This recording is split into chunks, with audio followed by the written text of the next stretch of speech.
Hello everyone, in today's video we're going to be talking about the difference between a complex, high-performance aircraft and kind of dealing with some of the interesting consequences therein.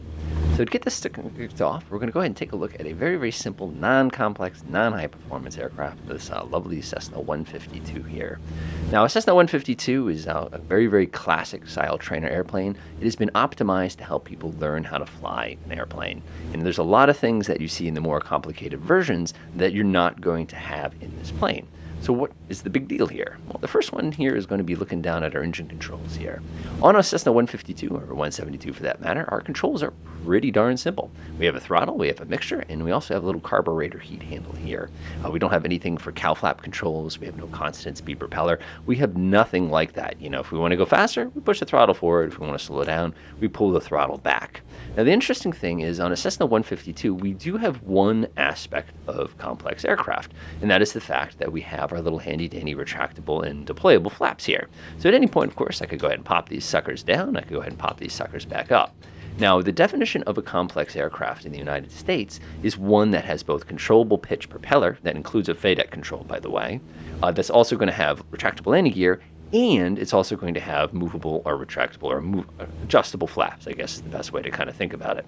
So this particular aircraft here definitely does not have over 200 horsepower either, which means it is not a high-performance aircraft, and it is not a complex aircraft. So as far as simplicity goes, this is about as easy of an airplane as you're going to be able to operate in a flight and not have too many challenges as far as operations goes, and you don't need any special endorsements. Now, it gets a little different when you move from a simple aircraft that has one complex feature and not being high performance to a true high performance aircraft. Now, a high performance aircraft is defined as any aircraft that has greater than 200 horsepower. Now, what I find very interesting about complex aircraft is, I should say high performance aircraft, is you can have a high performance aircraft that is not considered complex. And this is an excellent example of that exact boat that you could be in. Cirrus 22 is also a great example. In a Cessna 182, we actually have quite a few features of a complex aircraft. We have ourselves the retractable adjustable flaps, and we also have the dreaded controllable pitch propeller that you can see outlined and right there on the side.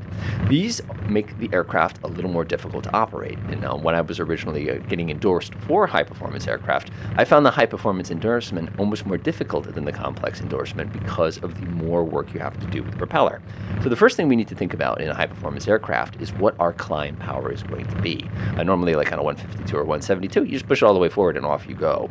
But in an aircraft like this, we have to actually set the power in a specific way in order to facilitate a best optimum engine cooling so that we don't melt anything on the way up. So what I'm going to do is we'll quickly go through all that process. I'm going to go ahead and engage my automatic pilot here just to kind of help out just a little bit, kind of keeping our wings level while we do this.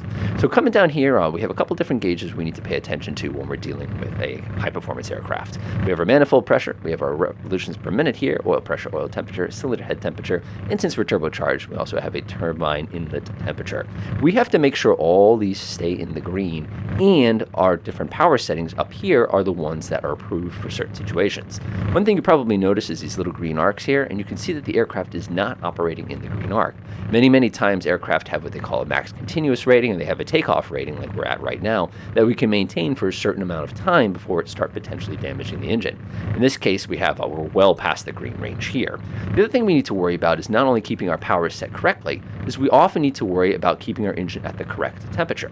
Right now, you can see the default here is to close the cowl flaps. Now, the cowl flaps are these little tiny panels, I'm going to zoom in, located directly underneath the engine. That's this little piece of metal here and this little piece of metal here, which helps facilitate airflow through the engine and out the bottom.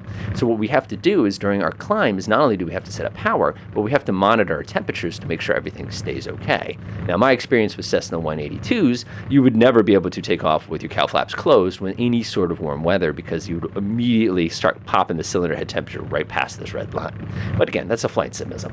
So let's go ahead and deal with the second problem with this, and that's the fact that we're going to have to not only reduce our power to something that's a little bit safer for the engine, we'll go ahead and pull it down to 28 inches. We're also going to have to worry about the RPM. Now, because we have a controllable pitch propeller, we can adjust the RPM of the engine dynamically independent from the actual power we're producing. This is great for aircraft like this because if it gets really, really loud, we can actually back this up. Now, the combination of the manifold pressure and the RPM is one of the other challenges you're going to face and when you're dealing with a high-performance aircraft or any really controllable pitch propeller aircraft. And that's the fact that you have to make sure these match what the manufacturer is going to be recommending. So for us, what we're going to do is we're going to go ahead and level off here at 5,000 feet. Let's get my hand down here on the altitude button, and we're just about to hit that sucker. Ready, ready, ready, ready, ready. Taking a look at the book here, I'm trying to find the acceptable power settings. Perfect. So then, because this engine is so much more complicated, we need to set this correctly. Whenever you are doing anything with RPM and manifold pressure, always pull the pressure back before you pull the RPM, and then vice versa. So for example, what I'm going to do is I'm going to back this down to 24. There we go, 24 inches. And I'm going to go ahead and back my RPM handle down, which is going to be the blue handle, down to 23, which is going to help bring down the noise just a little bit. It's also going to be a little less wear and tear on the aircraft itself.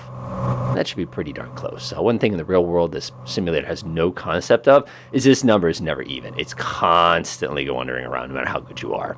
After we do that, again, remember we're dealing with a high-performance aircraft here, and now we have to worry about the mixture as well. We're a turbocharged aircraft, so I'm not even going to touch the mixture. There's no point. But the other thing we have to do now is we have to actually close up those little flaps underneath the aircraft. You can see the little handles are closed so that the aircraft can maintain an appropriate temperature during cruise. We could technically leave those open, but your engine would actually run a little bit colder than it is supposed to for that given scenario.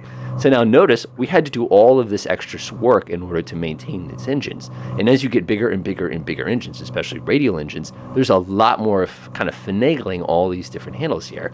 While there are aircraft that do have controllable pitch propellers that are less than 200 horsepower, it's not going to be as common as you're going to see with a couple of the features. So this aircraft, like I was saying, is a high-performance aircraft, but it's not considered complex, even though this whole arrangement of engine controls, don't forget the mixture and the fuel selector, is a little bit more interesting. Moving on to a true complex aircraft is a little different. So far, we have seen a simple aircraft that has some complex features, but it is not high performance. We've seen a high performance aircraft that is not complex, and now we're going to see an aircraft that is complex without being high performance, and that is this lovely VL3. So what makes this aircraft high performance? Actually, it's not high performance at all. It's actually relatively low performance.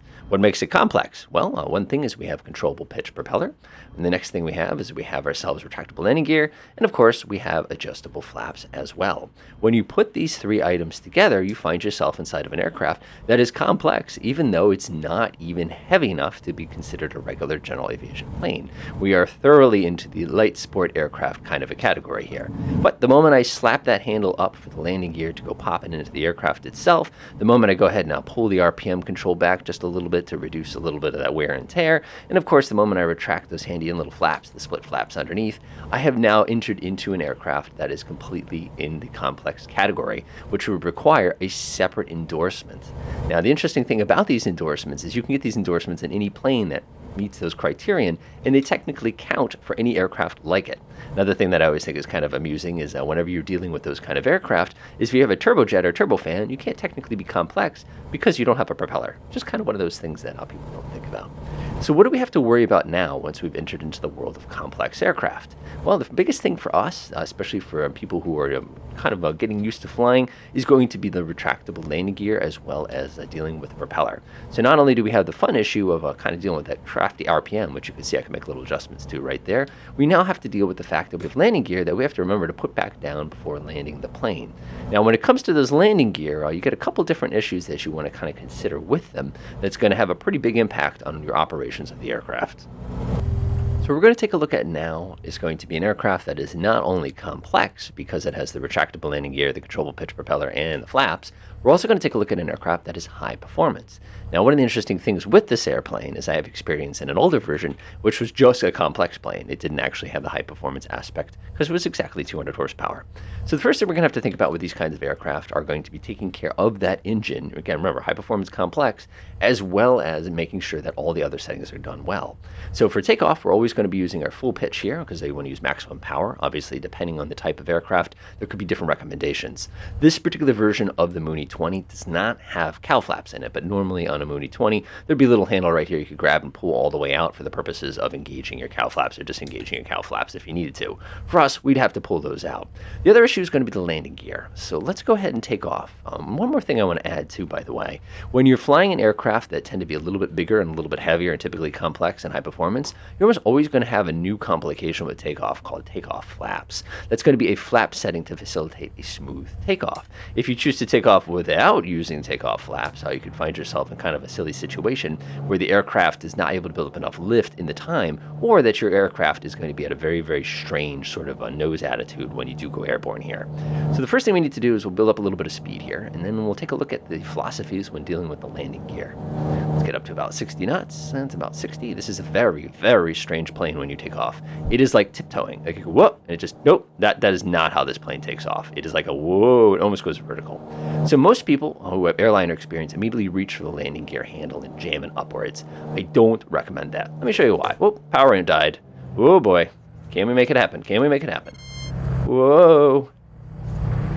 Yeah, it's going to be nasty. Whoa, yeah, that's a Mooney tail right there. Come on, come on, come on, come on, come on. Not that. No, no, no, no, no, no, no, no, no. We're going to go in the grass. The problem you face, of course, if we went in the grass like that, as long as I kept my controllers back far as I did here, we would have survived that. Now, had I taken the landing gear and slapped it into the up position as soon as I get airborne, as if we were in a fighter jet or in some kind of airliner, that would have killed us because we never would have gotten the landing gear back in correct position, assuming that whatever caused the failure did not necessarily disable our landing gear as well. So when you're dealing with this complex high-performance aircraft, we have to actually approach it a little differently. Let's try that again. All right, let's do that again. So this time we're going to use a slightly different rule when moving to our complex aircraft, and that's the fact what we're going to do is not touch the landing gear until we've run out of something useful that we can land the plane on. One of the philosophies I was taught during my flight training was the fact that you never want to touch anything during critical phases of flight because when you touch stuff, that's when they tend to break. So I'm going to go ahead and get myself airborne, and I'm not going to even look at the flap handle or the gear handle here. Now, you'll probably know that most aircraft have a maximum speed where you can retract the landing gear safely. In this particular case, this aircraft's speed is about 129 knots, so plenty of time. So what I'm going to do now is I'm simply just going to keep climbing here until I see that I've run out of runway or anything safe to land on. That's nothing but ocean. I'm going to go ahead and retract my landing gear right there.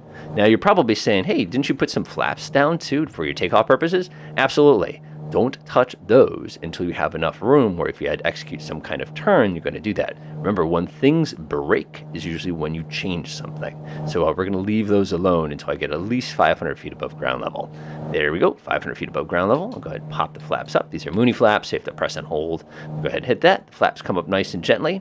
Everything's looking good, and now we can go ahead and get the aircraft set up for our climb. So normally, if you have an older Mooney, this would be 26 and 26. For this one, we're 25 and 27.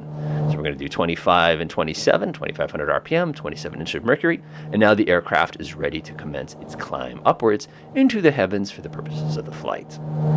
Now, coming around on the other side, we have to be careful of the new thing with complex aircraft as well. Now we have the new concern of when are you going to put the landing gear down. As a general rule, if you're in the range that's safe to go ahead and put the flaps down, you should be thinking about putting the gear down. Another really, really nice advantage of these complex aircraft is the landing gear act as speed brakes. The moment you deploy those landing gear, they have an incredible braking effect on the airplane. So when you do slam that handle down, not slam, you pull it and you go click and just go snap and pop it down, you'd be amazed at, first of all, how much drag they cause as soon as they deploy. And you'll also be very impressed about how they have a great effect of making the aircraft a little bit more controllable. So now going back to what we were saying about engine heating now, when we're doing our approach here, we'd have to make sure our cowl flaps are closed. However, if we were to have to go around in an emergency, see how I got pink? I'm glad that Flight Sim finally got that correct. Nicely done, guys. Nicely done. Now, if we were in a situation where we have to go around, we'd have to slam the flaps open, or the cowl flaps I'm referring to in this particular case. Also, remember with these complex aircraft, if we do have to go around, we have all sorts of more handles that we're going to have to slam into in order to make the go-around process complete. Whereas if you're in a Cessna 152, what do? You push the handle forward. So let's go ahead and get ourselves a little bit closer to the ground.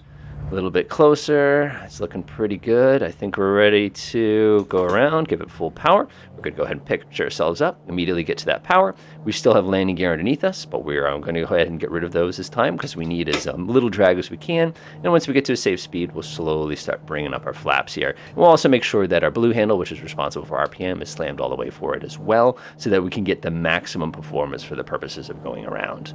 So you can see that the high-performance aircraft, greater than 200 horsepower, complex, having those 3 different features, when you put them together, it's a lot more work on you as a pilot to maintain. Now, when things get interesting and you switch to a multi-engine plane, you could run into scenarios where not only is your aircraft high performance and complex, but now you have 2 separate engines that have completely different behaviors, and when they lose those engines, it causes different problems. Other than that, enjoy.